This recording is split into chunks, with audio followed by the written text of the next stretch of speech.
오늘은 누가복음 60번째 시간입니다. 예수님을 누구라 할까라는 제목으로 누가복음 9장 18절에서 22절까지 말씀을 전하도록 하겠습니다. 최근에 지금 이제 사전투표도 끝났고 이제 수요일이면은 본투표인 한참 대선 기간이죠. 그래서 이제 사람들의 관심이 이제 정치로 많이 몰려 있습니다. 그래서 우리 대한민국이 이제 차기 대통령을 뽑는 시간이 이제 얼마 남지 않았습니다. 그 결과가 이제 수요일이 지나면은 발표가 될 텐데, 사람들은 지금 이런 대통령 선거에 굉장히 많이 관심을 기울이고 열을 올리고 있죠. 그리고 사실상 역대 대선 가운데서 가장 초박빙의 어떤 상황들이 진행되고 있는 게 이제 좀 정치에 관심이 있거나 아니면은 조금 무관심하다 하더라도 이 대선에 많은 관심을 기울이게 할 수밖에 없는 상황들인 것 같아요.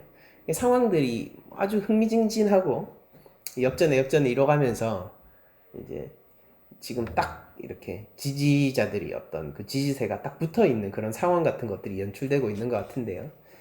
사람들이 왜 이렇게 다음 차기 대통령에 대해서 관심이 많을까?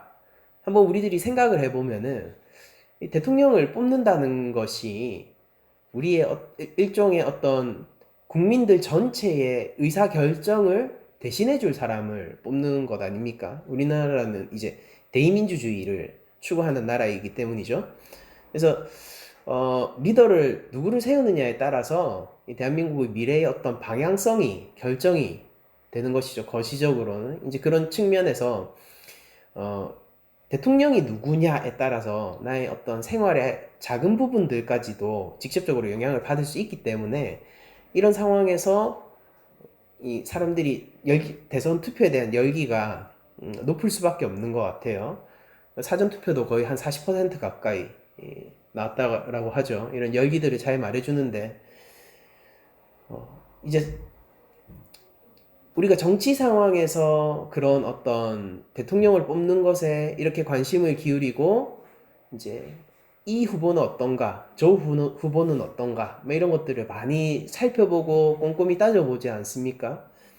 그리고 때때로 그런 것들이 굉장히 몰입하고는 하는데, 그러니까 내가 지지하는 후보에게 굉장히 몰입하고는 하는데, 이런 그 대선 전국을 제가 지켜보면서 그런 생각을 한번 해봤어요.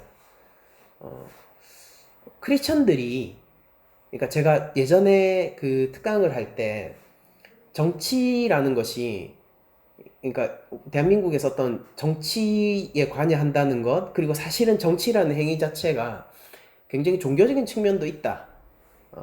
그런 어떤, 왜냐면은 굉장히 목적 추구적이고 가치지향적인 그런 행위를 가지고 있기 때문에 되게 예배적인 태도를 가지게 되거든요. 그래서 그런 어떤 종교적인 측면을 사람들로부터 불러일으키는 측면이 있다라고 얘기를 했었는데, 대선 전국을 지나면서 저는 그런 생각이 들었습니다. 이런 열정들, 사람들에게 보이는 이런 열정들, 그리고 어떤 한 사람을 중심으로 똘똘 뭉치고자 하는 후보들이죠. 대선 후보들을 중심으로 똘똘 뭉치고자 하는 이런 지지자들, 이런 상황들을 보면서, 크리스천들이 예수님이 누구인가에 대해서 궁금해하고, 그리고 크리스천들이 예수님을 중심으로 이렇게 똘똘 뭉쳐서 하나님 나라라는 정체성을 가지고 하나가 되고, 그리고 그렇게 서로가 서로를 격려하고, 외부의 어떤 여러분 이번 정치 상황은 굉장히 네거티브가 심했지 않습니까? 그러니까 서로가 서로의 힘이 되어주면서 외부의 어떤 공격이라든지 이런 네거티브들에 똘똘 뭉쳐서 방어해내고, 이런 모습이 우리 크리스천들 가운데서도 이런 모습들이 조금 강해지면 좋지 않을까라는 생각을 해봤어요. 그냥 개인적인 소망. 그러던 와중에 오늘 본문이 바로 베드로의 고백에 해당되는 본문이 나온 것이죠. 제가 이걸 보면서 우리 크리스천들 예수를 믿는다라고 얘기하고 예수님이 제자라고 스스로의 정체성을 가지고 있는 사람들이 어떤 식으로 예수님 안에서 하나가 될 수 있는가에 대해서 이번 어떤 선거 기간을 통하여서 굉장히 많이 느꼈습니다. 그러니까 우리가 어떻게 하나 될 수 있는가, 어떻게 똘똘 뭉치는가라는 그런 것들 있죠. 그러니까 남녀가 상관이 없고, 그리고 지위 고하가 상관이 없어요. 그게 아니라 이유가 단 하나더라고요. 그 이유 단 하나는 바로 내가 지지하는 후보이고, 그 후보가 가져올 나라가 이 사람들을 하나 되게 만들더라고요. 그러니까 지금의 상황들은 다르지만은 그들이 꿈꾸고 지향하고 있는 세상은 같은 거죠. 그런데 그렇게 따져보면은 크리스천들은 굉장히 유리한 것이 아닌가라는 생각을 해봐요. 왜냐면은 근데 대선 후보들 가운데서 다시 오실 예수 그리스도를 이길 수 있는 분은 없죠. 그러니까 사실 비교할 수가 없어요.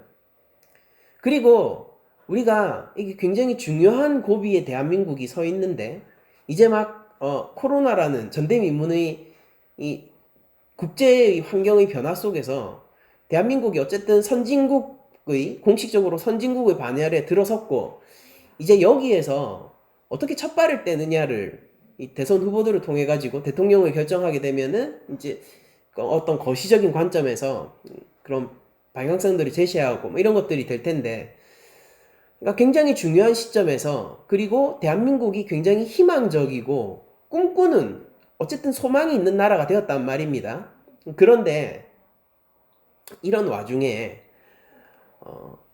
이 대한민국을 과연 하나님 나라와 비교를 해보면은, 그러면은 이 지금 막 한참 기세가 올라 있고, 그리고 미래적인 소망도 넘쳐가고, 이제 선진국 반열에 들어섰고, 그 앞으로 우리들이 잘해 나갈 수 있는 많은 저변들이 깔려 있는 이 대한민국, 이것을 하나님 나라와 비교해 볼 때, 그러면 어떤 나라가 더 우리로 하여금 우리의 삶을 충동하고 우리의 열정을 끌어오고 우리로 하여금 그 나라를 위해서 뭐 투표를 하듯이 말입니다. 그러니까 우리로 하여금 행동을 하게 할까를 생각해 보면은 답은 너무나도 자명하죠. 그러니까 하나님 나라는 이 미래의 찬란한 대한민국과 비교를 해본다 하더라도, 우리들이 생각할 수 있는 가장 좋은 상황의 대한민국과 비교해 본다고 하더라도 하나님 나라가 주는 그 자유와 하나님 나라가 가지고 있는 온전함에는 비기지 못할 것입니다. 그러니까 예수님이 베드로에게 이렇게 물어보세요. 너희는 나를 누구라고 생각하느냐고 물어보세요. 그러니까 사람들은 그를 향하여서, 예수님을 향하여서 세례 요한이라고도 불렀고, 그리고 선지자 중 하나라고도 불렀고, 엘리야라고도 불렀고, 다양한 형태로 예수님을 불렀지만은 예수님은 그 아주 큰 용어들이잖아요, 여러분들. 세례 요한은 당대 최고의 선지자고, 어쨌든 예수님, 엘리야는 그 역대급 선지자고, 그러니까 예수님에게 주어지는 최소한의 칭호조차도 일반인들로서는 이제 우러러 볼 만한 굉장히 큰 칭호였습니다. 근데도 예수님은 그런 칭호들에 만족하지 않으셨죠? 왜냐하면 그것이 사실과 달랐기 때문이에요.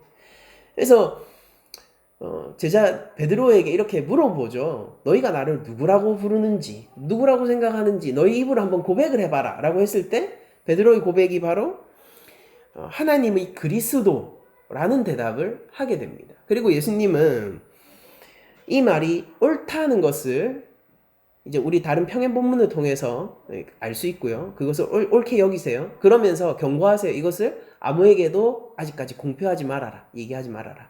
라고 얘기를 하십니다. 여러분들, 우리는 예수님을 중심으로 하나님 나라, 그 하나님 나라의 통치권자가 바로 예수님이시잖아요. 그러니까 예수님을 중심으로 하나님 나라를 지금 현재 살아가고 있는 자들이고, 그리고 다시 올 하나님 나라를 기다리며 소망하는 자들인데, 이미 그러나의 어떤 그 긴장감 속에서 우리 삶을 꾸려나가는 사람들인데, 예수님을 하나님의 그리스도다라고 고백하는 우리들은 그 예수 그리스도와 함께 이 마치 지금 대선 전국의 지지자들이 그 후보들을 중심으로 결집하고 지지하고 하나가 되어 뭉치는 것처럼 우리 한국교회 그리고 우리 크리스천들도 예수님을 중심으로 뭉치고 하나가 되고 이 가운데서 평화를 가져오고 이 가운데서 화합을 가져오고 우리 가운데에서 진짜 교회로서 교회라는 게 주 안에서 하나 된 공동체잖아요. 그러니까 그 교회로서 그리스도를 머리로 한 공동체로서의 정체성을 회복시켜야 되는 것이 아닌가라는 생각을 한 주간 내내 한번 해보았습니다. 여러분들 사람들이 만약에 이렇게 생각하면 어떨까요? 사람들이 그냥 선지자야 라고 얘기를 한다라면은요 예수님을 중심으로 하나님 나라를 건설하기 위한 공동체적 정신의 어떤 동력이 약할 거예요. 그럼 세례 요한은 어떨까요? 세례 요한은 끝끝내 그 헤로스의 칼날을 피하지 못해서 지금 이미 처형을 당한 사람이거든요. 그러니까 기세가 오르고 있는 그런 사람이 아니라 이미 처형을 당한 사람입니다. 그럼 세례 요한이라 하더라도 그 예수님을 중심으로 뭉칠 수 있는 동력은 약해요. 그리고 그가 설마 엘리야라고 하더라도 예수님을 엘리야라고 부른다고 하더라도 미심쩍죠. 그러니까 진짜 엘리야인지 아닌지 어떻게 알 수가 있겠습니까? 그러니까 동력들이 그 예수님을 중심으로 뭉치고자 하는 동력들, 하나 되는 동력들이 약해질 수밖에 없다고요. 어떤 고평가를 하더라도 말입니다. 근데 우리가 성경을 보면은 교회라는 것은 하나님의 백성으로서 완전한 공동체인데 그리고 그 안에서 완전히 모든 장벽이 허물어진 하나된 공동체인데 어떤 그 뭉치고자 하는 동력이 약하다면은 그런 공동체가 이루어질 수 없지 않겠습니까? 여러분들 우리가 현실 속에서 하나 되지 못한 우리들의 모습과 여전히 갈등과 때로는 사회적으로도 혐오 같은 것들이 굉장히 큰 이슈인데요. 혐오 가운데 있는 그런 현실을 우리들이 접한다 하더라도 적어도 우리 크리스천들은 교회라는 것에 대한 강한 소망과 완전 무결한 하나님 나라를 믿는 자들 아니에요. 그렇다면은 그 비결은 무엇이냐면요. 그렇게 우리를 하나로 뭉치고 완전한 공동체로 만들 수 있는 그게 예수님의 제자 공동체예요. 그게 교회란 말입니다. 그렇게 될 수 있는 동력과 그 근원은 무엇이냐면은 주께서 그리스도라는 사실이에요. 그러니까 여러분들 그 대선 후보들을 보면요. 그 누구도 완벽한 사람이 없어요. 아니 말을 좀 바꿔보죠. 그 어떤 사람도 완벽할 수 없어요. 예적 플라톤은 철인 통치를 이야기했지만은요. 실질적으로 철인이라는 것은 존재하지 않습니다. 완전 무결한 사람은 없어요. 누구나 실수하고요. 누구나 잘못 판단하고요. 누구나 자신의 잘못을 책임지기 위해서 노력해야 돼요. 그 와중에서 예수 그리스도만은 온전하시단 말이에요. 그러니까 우리 크리스천들의 가슴을 뜨겁게 하는 사실은 무엇이냐면은 우리 크리스천들이 교회의 완전 무결함을 소망하며 지금 이렇다 하더라도 그것을 믿으며 갈 수 있는 이유는 무엇이냐면요. 우리들 사이에서 힘을 발견하는 것이 아니라 예수 그리스도가 하나님의 그리스도이라는 사실 때문입니다.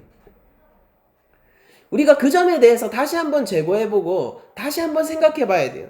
오늘 설교의 제목이 예수님을 누구라 할까라는 제목입니다.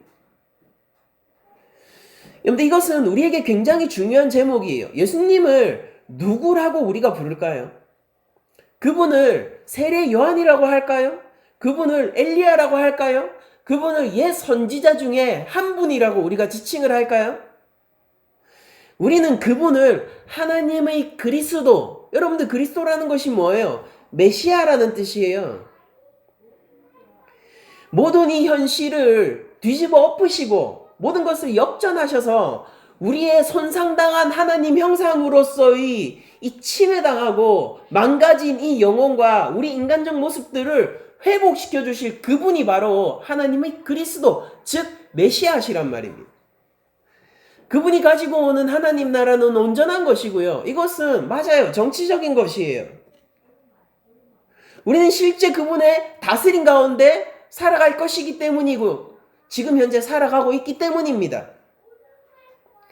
저는 정치의 힘을 이번 대선을 통해서 발견하고 보았습니다.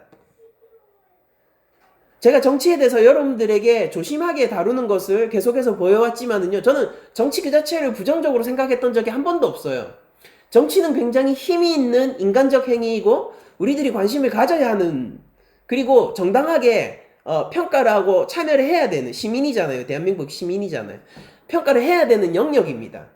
우리 거기에 차가워져서도 안 되고 관심을 가져야 되죠. 근데 여러분들, 크리스천들이 이렇게 이 대선 정국을 통해서 정치의 힘을 보았다면은 예수 그리스도의 통치를 통한 정치의 힘에 대해서는 이번 대선만큼 많이 감각하고 있진 않은 것 같아요.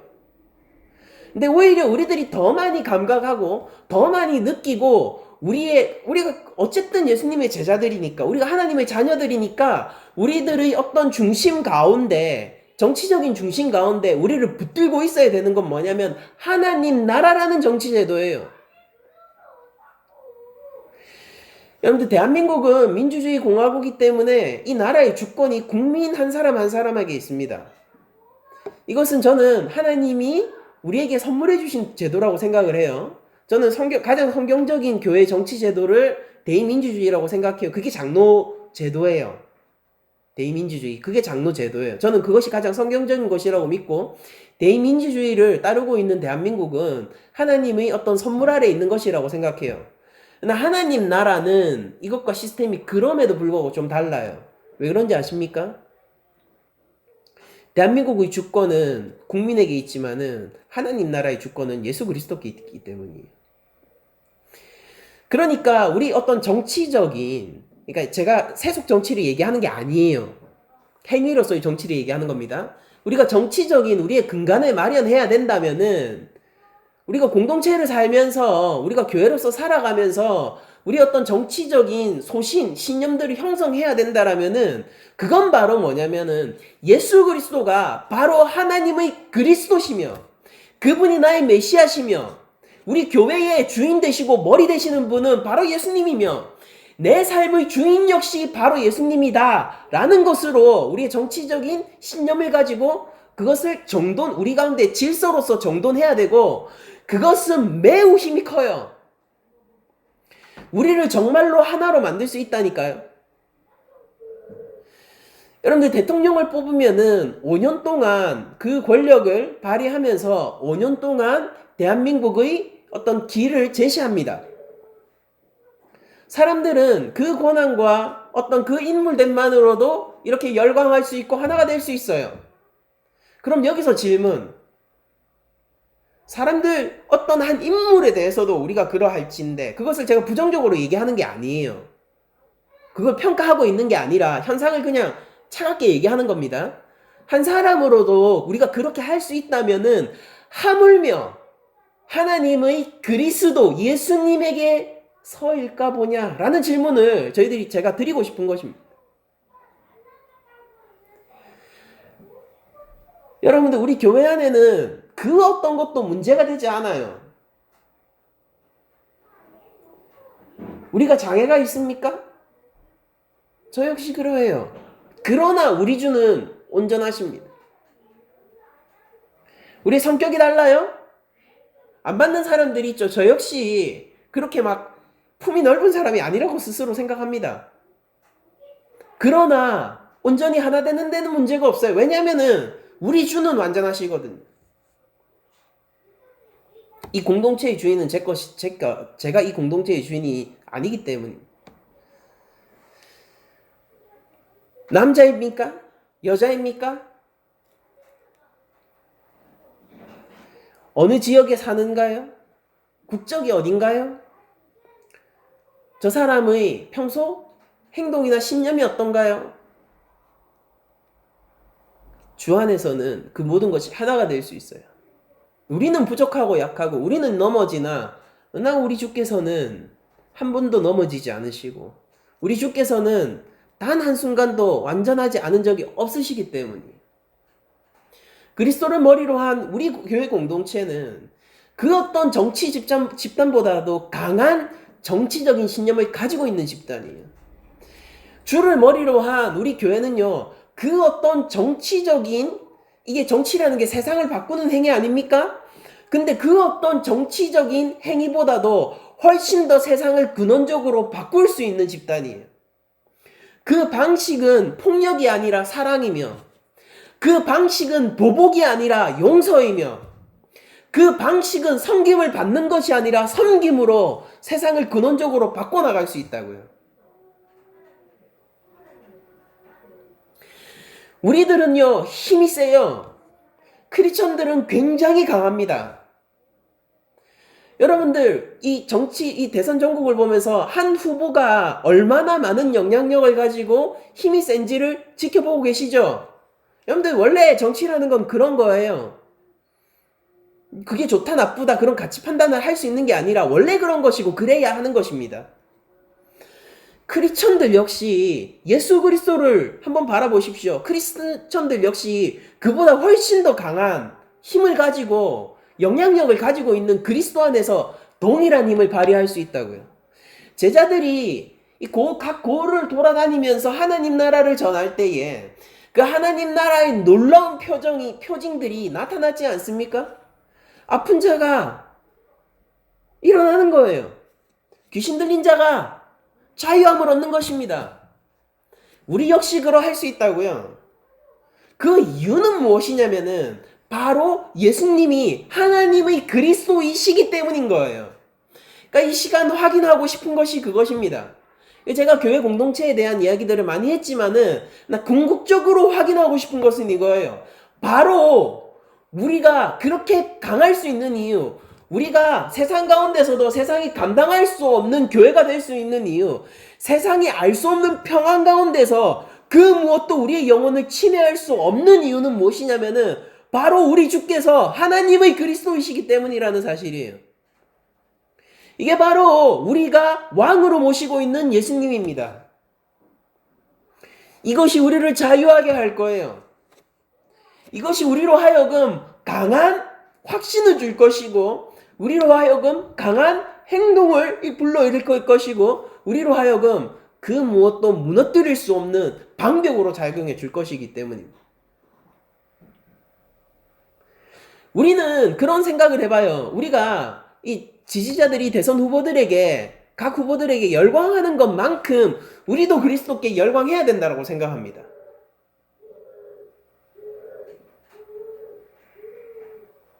제가 교회에서 정치 얘기 잘 안 하죠. 안 합니다. 그런데 그 이야기를 안 하는 이유는 우리의 진정한 정치는 하나님 나라에 있다고 생각하기 때문이에요. 그리고 그런 지점에서라면은 저는 매주 정치 이야기를 하고 있는 사람인 거죠.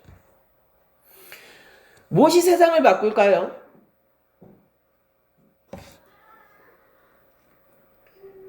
우리 인류는요, 다양한 문화와 기술의 발전, 혁신들을 통해 가지고 이런 문명을 쌓아 올려왔어요. 세상이 많이 바뀌었어요, 여러분들. 세상이 많이 바뀌었다고요. 조선시대에 살던 사람과 저와는요, 유전자적으로 차이가 하나도 없어요. 그럼에도 불구하고 조선시대를 사는 사람과 제가 사는 세상은요, 완전히 달라요. 인간은 굉장한 힘을 가지고 있고 하나님의 형상으로서의 능력을 발휘하면서 세상을 많이 바꿔왔거든요.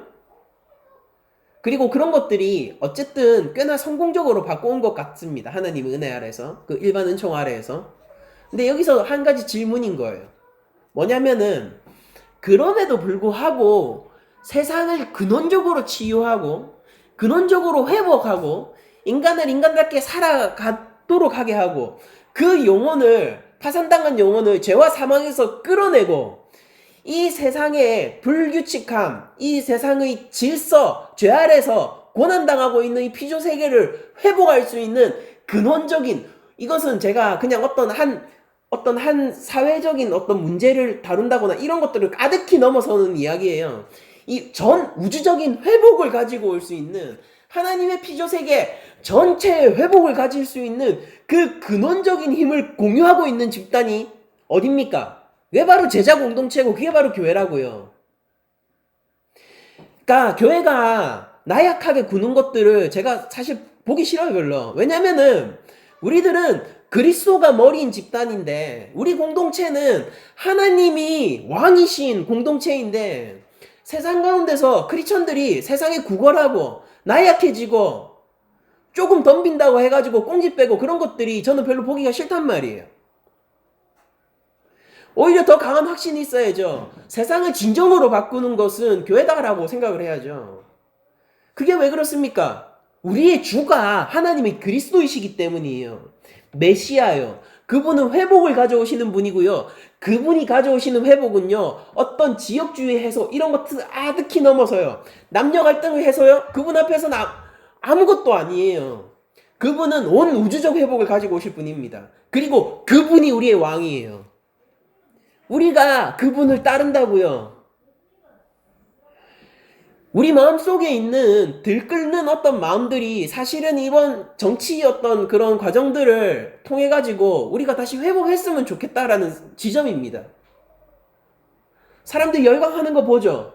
정말로 그에게 뭔가를 걸잖아요.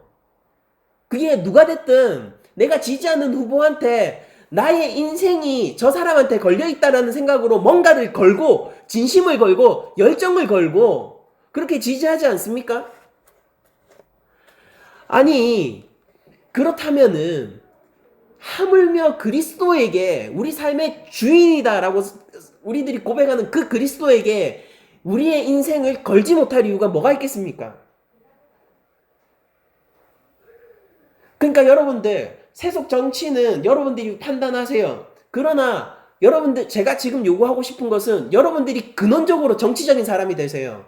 그것이 무엇이냐면 하나님 나라의 백성이 되라는 소리입니다. 세상을 바꾸는 힘을 믿으세요. 예수님이 바로 우리의 왕이시기 때문이에요. 나에게 있는 강한 권세를 믿으세요. 바로 예수님이 우리의 왕이시기 때문이에요. 우리가 바로 그 예수 그리스도의 청지기이며 그 예수 그리스도의 제자이며 그분이 보낸 사자들이며 파견단이며 사절단입니다. 예수님은 세상의 화해 악수를 지금도 건네고 계세요.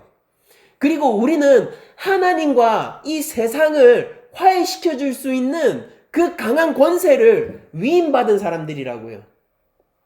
우리에게는 그런 힘이 없으나 그러나 그것을 위임받았다니까요. 우리 주가 하나님의 아들이시며 우리 주가 바로 하나님의 그리스도이시기 때문입니다. 그러니까 제가 여러분들과 매주 확인하고 싶은 것이 이거예요.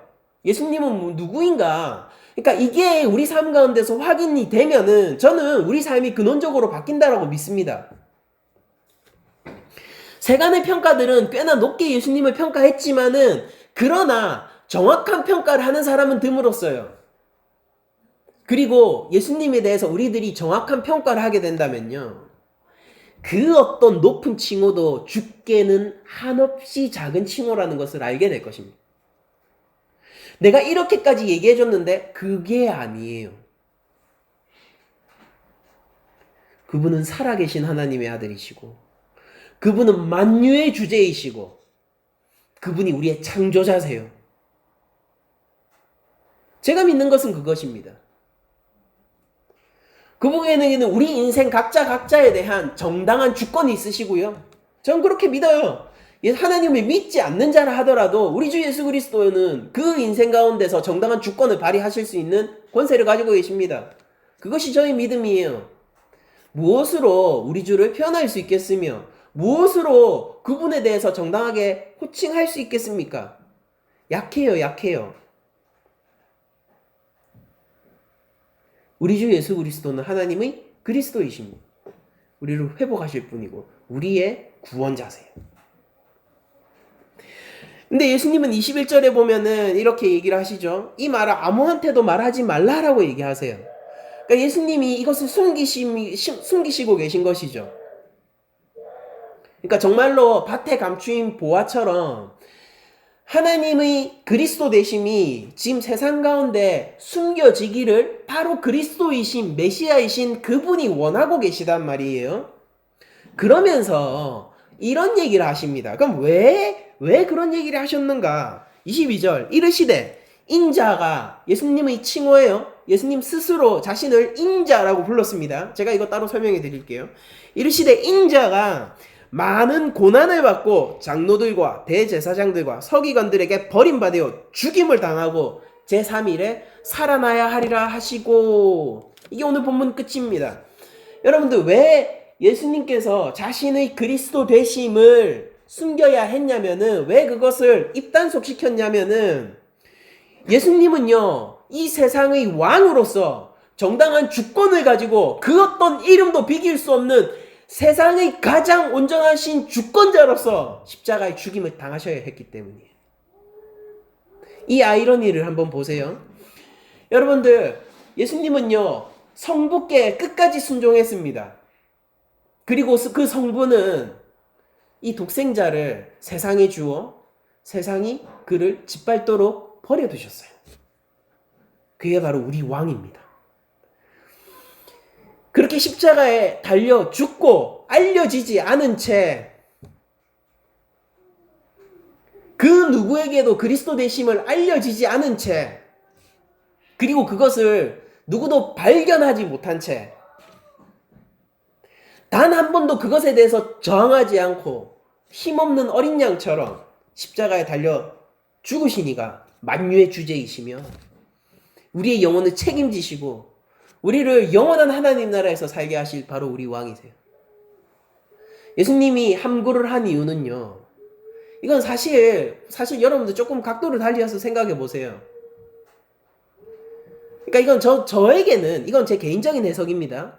저에게는 이것이 이중적인 의미로 다가왔는데요. 여러분들, 예수님이 만약 그리스도이심이 알려지면은 여기서 장로, 대제사장, 서기관들이 예수님을 십자가에 달려 죽게 할 거라고 예수님이 미리 말씀을 해주셨는데, 예수님이 정말 그리스도라는 것이 알려지면은요, 이 장로라든지 이 대제사장 같은 사람들, 이 기득권들이 과연 예수님께 회개하며 나와왔을까요? 아니면 더 빨리 십자가에 끌고 갔을까요? 저는 후자라고 생각합니다. 그러니까 예수님이 함구를 명령하신 이유는 이분이 바로 메시아다라고, 왜냐하면 그 말은 당시에 정치적으로 이해됐으니까요. 메시아다라고 소문이 나는 것은 예수님의 사역을 한없이 단축시키는 일이었을 겁니다. 그러니까 저는 그렇게 개인적인 해석이에요. 그래서 당장이라도 십자가로 끌고 갔을 거예요. 그리고 또 하나, 과연 예수님이 그리스도라는 사실이 사람들에게 알려지게 된다면은 그 사람들이 정말로 이 그리스도가 무엇인지 이해하고 있을까요? 그렇지 않을 거예요. 우리가 복음서들을 보게 되면은 예수님을 왕으로 추대하려는 움직임들을 보게 됩니다. 근데 예수님은 언제나 그 자리를 피하시죠. 거기에서 예수님을 왕으로 추대하려고 했던 사람들은요, 이렇게 생각했어요. 저분이 하나님의 그리스도라고 생각했어요. 하나님의 그리스도다. 그렇게 생각했다고요. 근데 예수님은 실제 만유의 왕이시고 이스라엘의 왕이시면서 그 나를 이스라엘의 왕이라고 부르는 저들이 생각에는 동의하지 않으셨습니다. 여러분들, 그리스도라는 이 고백이, 베드로의 고백이 사람들 사이에 알려졌다 하더라도요, 이 그리스도라는 이미지는 예수님이 원래 어떠하신 분인지를 오염시키고 사람들 멋대로 자기 마음에 바라는 바, 자기 생각에 옳다 생각하는 바를 따라서 예수님을 판단하고 재단했을 거고, 그리고 마침내 예수님을 버렸을 거라고요. 실망하고 버렸을 거란 말입니다. 예수님이 십자가에 달리자마자, 그렇게 무력하게 죽음을 당하자마자 얼마나 많은 사람들이 예수님의 제자를 비난했는지 한번 생각해 보세요. 예수님이 채찍질을 당하고 무력하게 재판을 기다려야 하는 순간 그 사람들이 그 연약한 예수를 보면서 바라바를 풀어주라 라고 얘기했던 장면들을 생각해 보세요.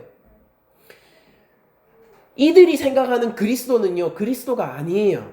예수님은 거기에 동의하지 않으신다고요. 그러니까 이것을 함구시키는 것입니다. 그러면은 그 진짜 예수님은 누구시냐라고 하면은 인자이신 거예요. 이것은 다니엘 7장의 기원을 가지고 있는데 이 다니엘 7장에서 나오는 인자는요, 하나님의 우주적 권세를 위임받는 메시아거든요. 그러니까 지금 예수님은 왕으로서 얘기하시는 거예요. 그것도 심지어 하나님의 권세를 힘입은 왕으로서 얘기하시는데 그 권세를 이 땅에 가져와서 그분이 궁극적으로 행하고자 하는 왕의 행위, 이것이 정치적인 행위죠.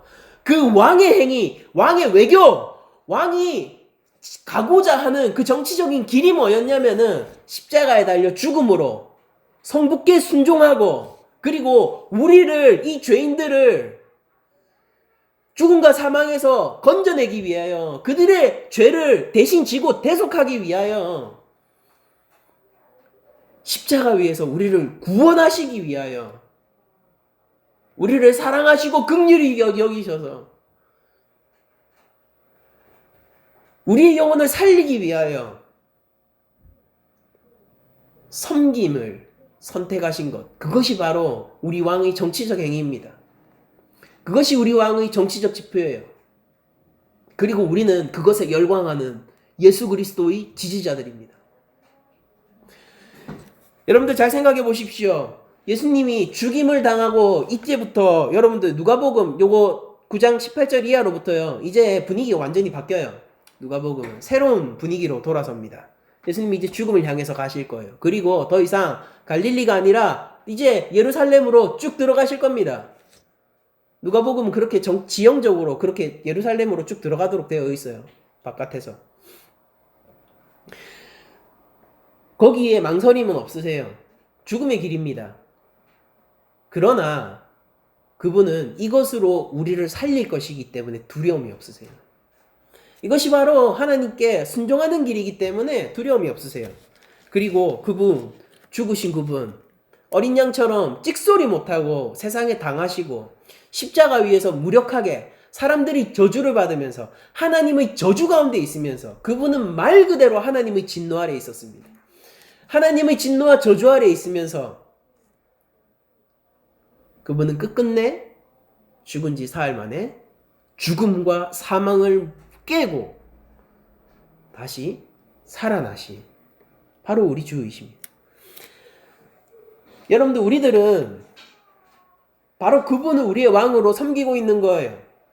그분이 가지고 있는 생명을 바라보세요. 십자가 위에서 죽고 사흘 만에 다시 사셨다고요. 우리 죄를 위하여, 우리를 대속히 위하여 십자가 위에서 죽고 사흘 만에 살아나셨다니까요. 우리가 예수님의 제자잖아요. 우리가 예수님의 제자니까 그 왕의 방식을 우리도 따라야 하지 않습니까?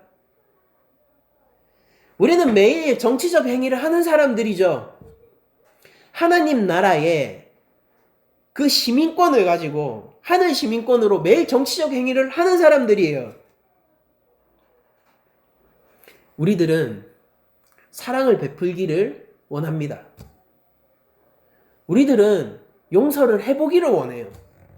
우리들은 감사로서 삶을 꾸려 나가보기를 원합니다.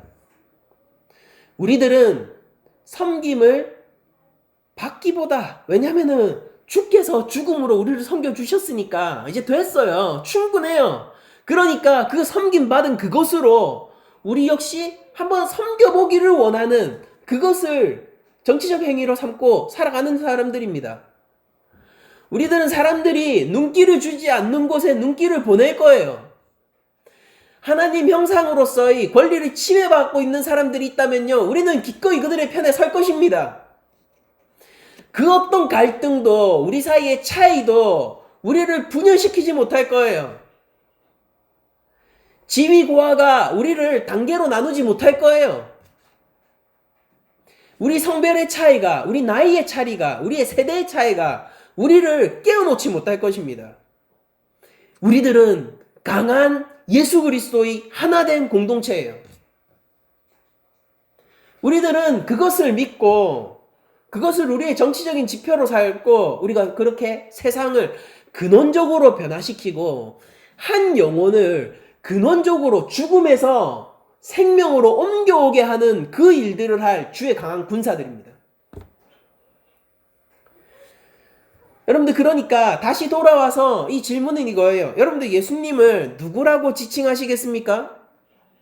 예수님, 인자이신 그분, 다니엘에 나오는 인자는 정말로 하나님의 권세를 세상 가운데 가져올 메시아세요. 하나님의 그리스도다라고 우리들이 고백한다면요, 그 그리스도는 그냥 그리스도가 아니라 인자세요. 그리고 그분은 성부께 순종하여 죽기까지 순종하였고, 그렇기 때문에 사흘 만에 다시 살아나셨습니다. 우리들이 가야 할 길이 무엇입니까? 여러분들, 저는 적어도 이번 주만큼은 여러분들을 선동하기를 원해요. 우리의 왕이신, 우리의 주권자 되신 예수님을 중심으로 우리가 똘똘 뭉칩시다. 우리가 그분을 지지합시다. 그분의 길에 동의하고 그분의 길을 따라갑시다. 그것이 설령 골고다 언덕이라 할지라도 우리가 그분을 따라갑시다. 그것이 설령 좁은 길이라 할지라도 그분을 따라갑시다. 그것이 설령 세상으로부터 손가락질 받거나 핍박을 받거나 인정받지 못하고 비웃음을 사는 길이라 할지라도 우리가 그분을 따라갑시다. 정치는 그런 힘이 있더라고요. 근데 세상에 무너지지 말고 맞서 싸우세요. 사랑으로 싸우시고 용서로 싸우시고 섬김으로 투쟁하십시오. 우리들은 강한 주의 군사들입니다. 여러분들, 전쟁터에 여러분들 던져지신 거예요. 축하합니다. 예수를 믿을 때부터 이제 세상은 전쟁터예요. 그러니 선한 싸움을 하세요. 멈추지 마시고 주께서 가져오신 평안 가운데에서 하나님의 방식으로 세상을 치유합시다. 우리는 근원적으로 세상을 회복시킬 수 있는 교회예요.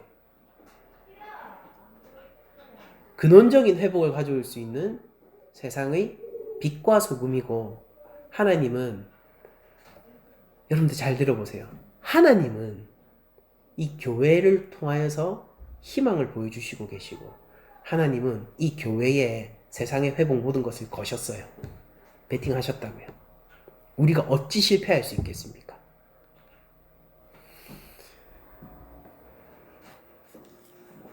여러분들, 저는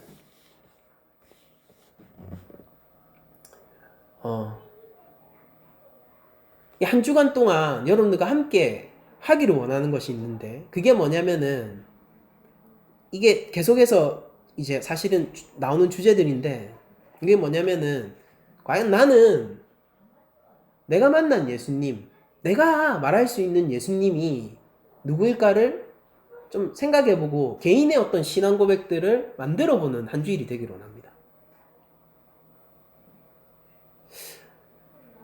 베드로처럼 우리들은 모두 다 하나님이 그리스도이십니다 라고 고백을 하는 사람들일 것입니다. 그런데 그 예수님에 대해서 하나님이 그리스도라는 것은 사실 더 포괄적인 범위를 가지고 있는 용어지 않습니까? 그 구원자이신, 하나님의 구원자이시고 메시아이신 그분은 과연 나에게는 어떠하신 분인지를 좀 생각해 봤으면 좋겠어요. 조금 더 예수님과 인격적으로 가까워지셨으면 좋겠고요.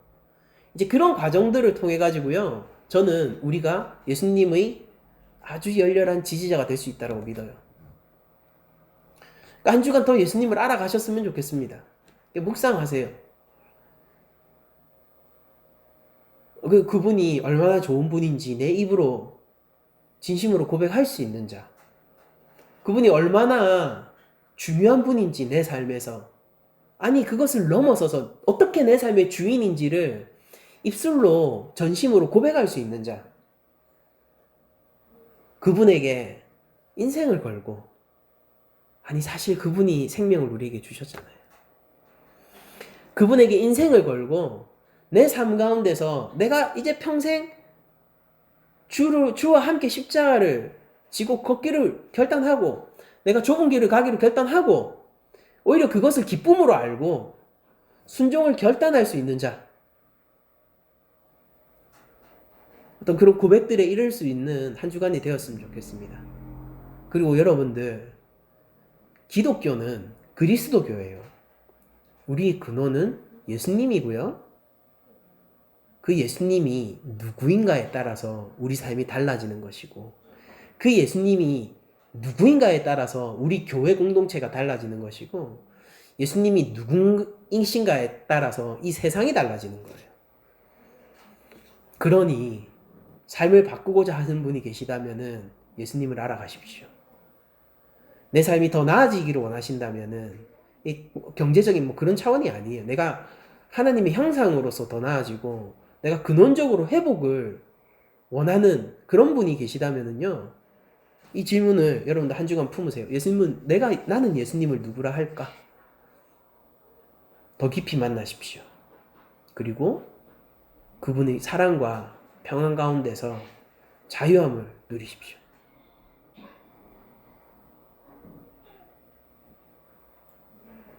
여러분들 축복합니다.